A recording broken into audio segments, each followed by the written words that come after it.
Coach, if you want to start by giving an opening statement, and then we'll go to Tyra. It's an incredible feeling to get a win.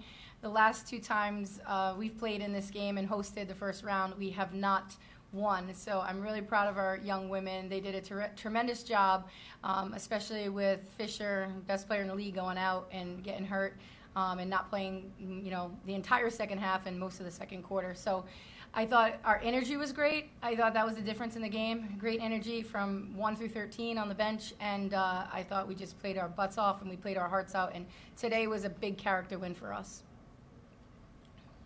Tyra, any thoughts? I think we played really well together, played very hard, especially in the second half, and I really think that's what contributed to our win. Questions? What did you say at halftime with Alyssa going down and the way the team was able to respond kind of immediately after? Just what was kind of the message at that point in the game that kind of helped to turn the tide? Well, before the coaches actually got into the half, they were talking with our team sports psychologist, who was talking to them about energy and having energy, and this game wasn't about skills. It was going to be about, heart, hustle, effort, and energy. And then when we went in as the coaching staff, we said the same exact thing. We're not going to drop any fancy play. Everybody knows who's going to take what shot and what play they're going to run, but this is going to come down to who wins the 50-50 balls, who's diving after those loose balls, who's grabbing the ball with 2 hands, and who plays harder. And then we said, let's do it for Fisher. Let's not make this Fisher's last game, right? Like, if you care about your teammate right now, you're going to go out in that second half, and you're going to do everything you can to win this game for that young woman, and that's what they did.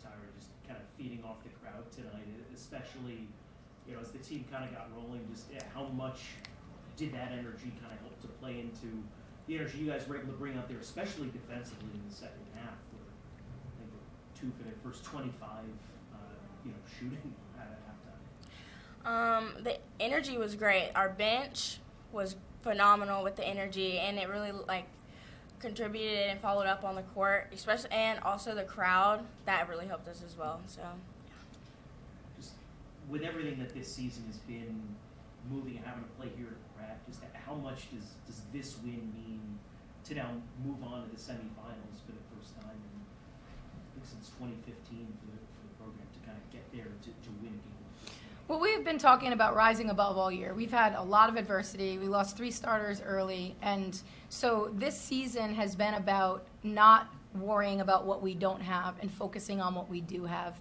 and taking our hits through adversity. And every time something happens, we're able to cope with it. We're able to rise above because of how tenacious we are and the fact that we're not making excuses.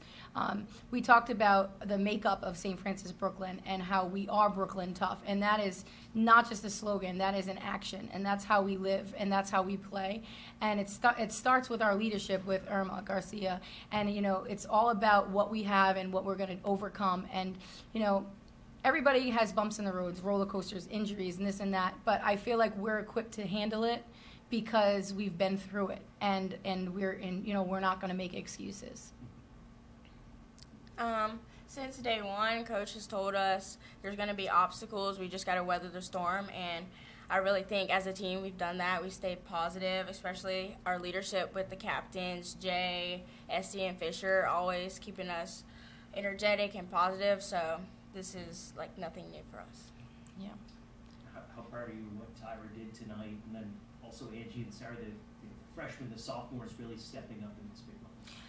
Yeah, I mean, this young woman to my left is tremendous. I mean, she didn't play. She hasn't really practiced in 10 days. She got a concussion in our Sacred Heart game and didn't play in our FDU game, didn't play in our Merrimack game. And she did all the concussion protocol, and she had a setback in the concussion protocol, and she got delayed an extra couple of days. For her to come out and do what she did today, it just shows you how tough and how strong she is.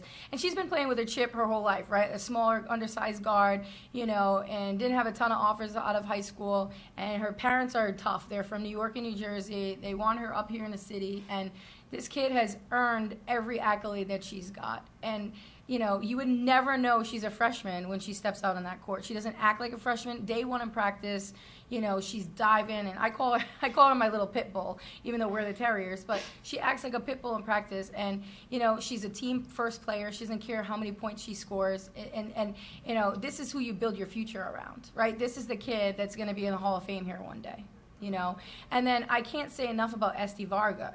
Today's probably not looking at the stat sheet. But overall, this is probably the best game she's played. She played harder than anybody. There was no way she was letting us lose that game today. And then you got Sarah and Angie. Sarah came out in the second half and carried us early, and then Angie hit 2 huge threes, and she rebounded the ball. Sarah had a huge offensive rebound, in that second half, and even Sheridan rebounding. I thought, we didn't sub a lot in the second half, but I thought that the players that were on the court made plays that we needed and when we needed them. Thanks a lot, guys. Thank you. Thank you. Appreciate you. Can I keep this? Absolutely. Thanks. Still here. Here, have 2. Thanks. Ready?